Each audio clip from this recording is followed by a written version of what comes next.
ॐ सहनाववतु सहनौ भुनक्तु सह वीर्यं करवावहै तेजस्विनावधीतमस्तु मा विद्विषावहै। ॐ शांति शांति शांति।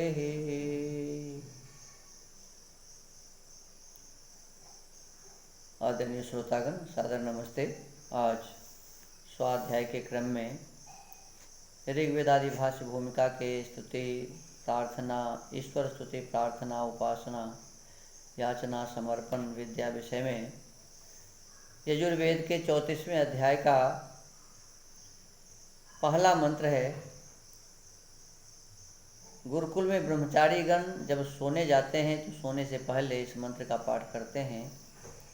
मंत्र है ओम यज्जाग्रतो दूरमुदैति दैवं तदुसुप्तस्य तथैवैति दूरंगमं ज्योतिषां ज्योतिरेकं तन्मे मनः शिव संकल्पमस्तु।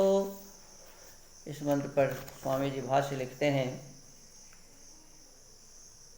यज् जागृतो दूर अर्थात यन मनसो जागृतो मनुष्यस्य दूरमुदैति सर्वेषामिन्द्रियाणामुपरि वर्तमानत्वाद् अधिष्ठातृत्वेन व्याप्नोति दैवं ज्ञानादि दिव्य गुणयुक्तं तदु तत् उ इति वितर्के सुप्तस्य पुरुषस्य तथैव तेनैव प्रकारेण स्वप्ने दिव्य पदार्थ दृष्टि एति प्राप्नोति। एवं सुसुप्तौ च दिव्यानंदयुक्ततां चैति तथा दूरंगमम् अर्थात दूरगमनशीलमस्ति। ज्योतिषां ज्योति ज्योतिषामिन्द्रियाणां सूर्यादीनां च ज्योतिः सर्वपदार्थ प्रकाशकम् एकम् असहायं यन्मनोऽस्ति। हे ईश्वर, भवत्कृपया तन्मे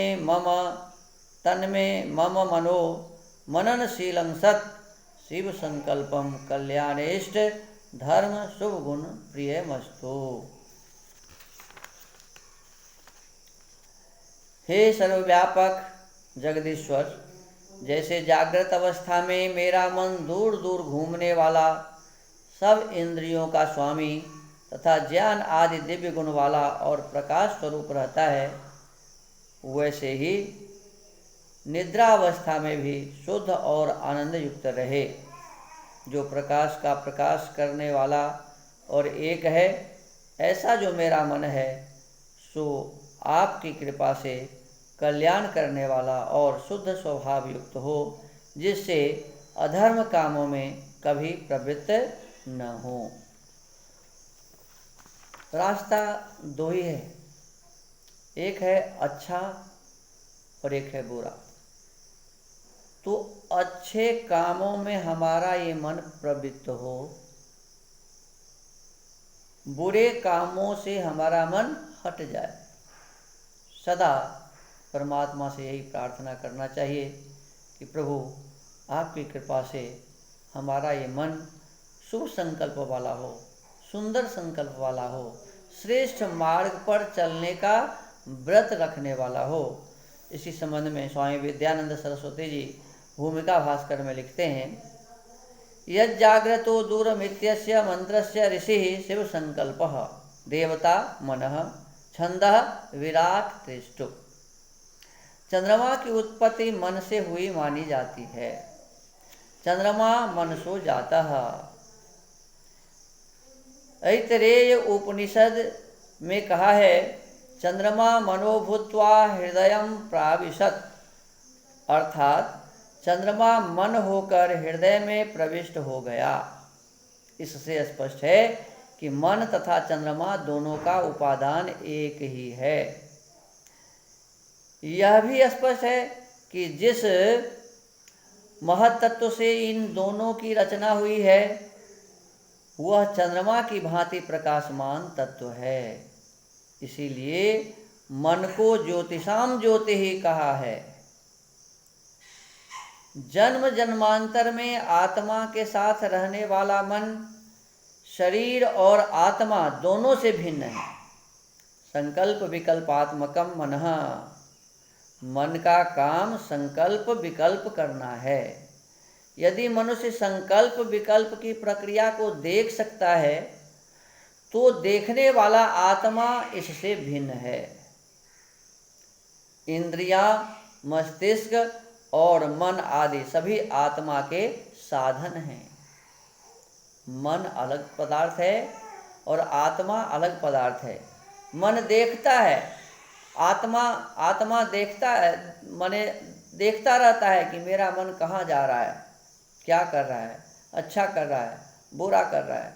तो इसका मतलब है देखने वाला आत्मा अलग वस्तु है और ये मन जो इधर उधर जा रहा है वो अलग वस्तु है। तो इसीलिए कहते हैं कि इंद्रियां, मस्तिष्क और मन आदि सभी आत्मा के साधन हैं। इनमें कोई भी ऐसा नहीं जो चेतनावान हो, अनेक चेतना वाले नहीं है, जड़ पदार्थ हैं।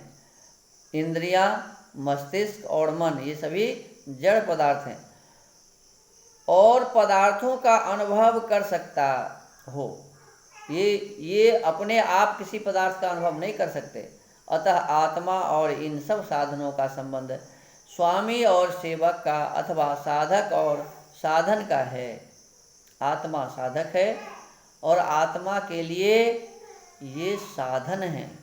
आत्मा को अपने कर्म फल का उपभोग करने के लिए बाह्य जगत से संबंध रखना पड़ता है।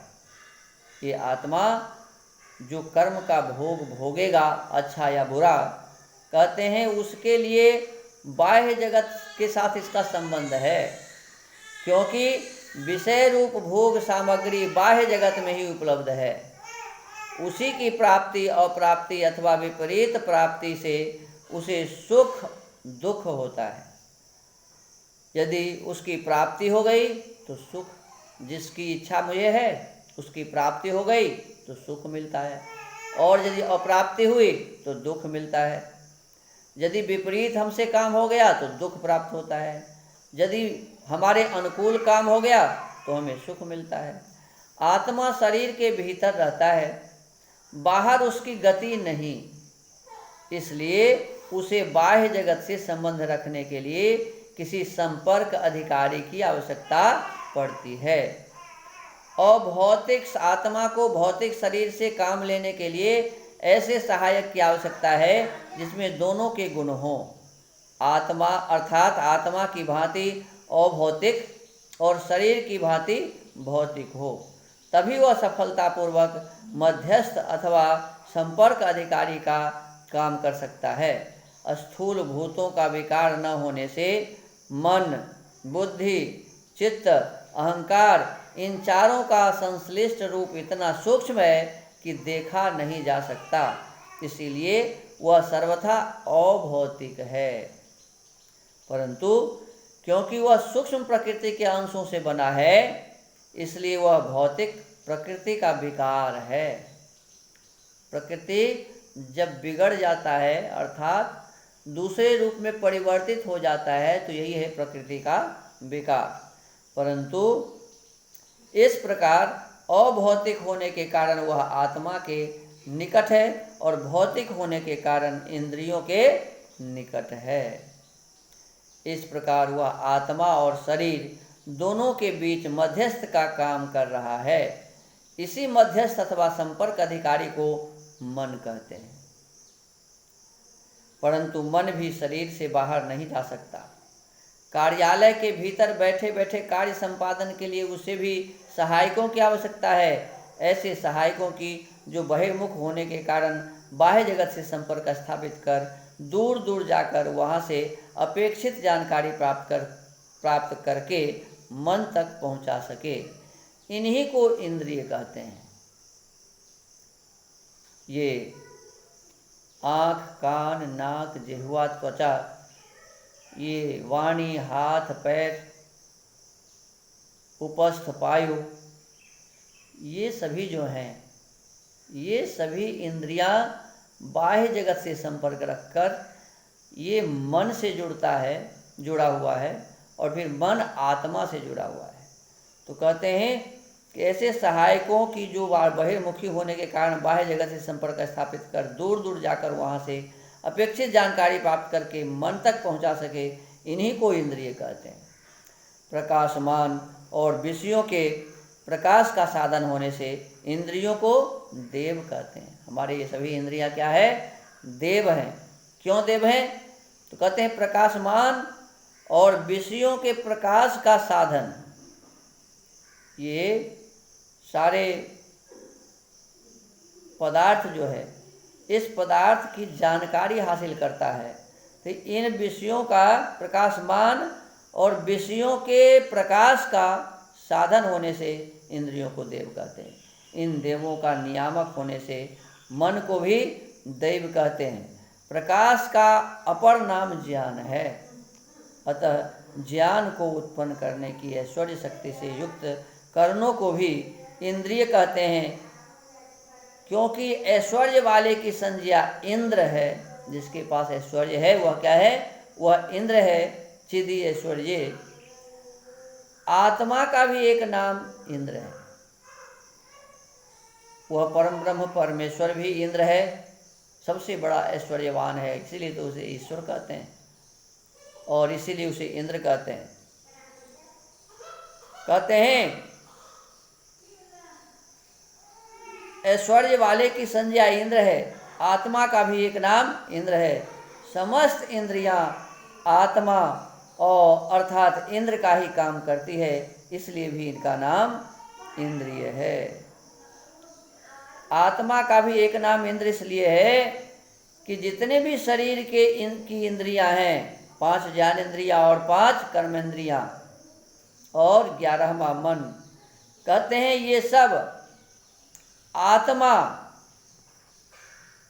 अर्थात इंद्र का ही काम करती है। ये आत्मा का काम करने वाले ये सभी इंद्रियां हैं। सभी इंद्रियों पर आत्मा का अधिकार है, इसीलिए आत्मा इंद्र है। इसीलिए भी इसका नाम इंद्रिय है। और इंद्र का काम करने वाला यह है, इसीलिए इंद्रिय इसको कहते हैं। आज के स्वाध्याय को हम यहीं विराम देते हैं। इसी प्रसंग को फिर हम आगे बढ़ाएंगे। सबको नमस्ते। ओम।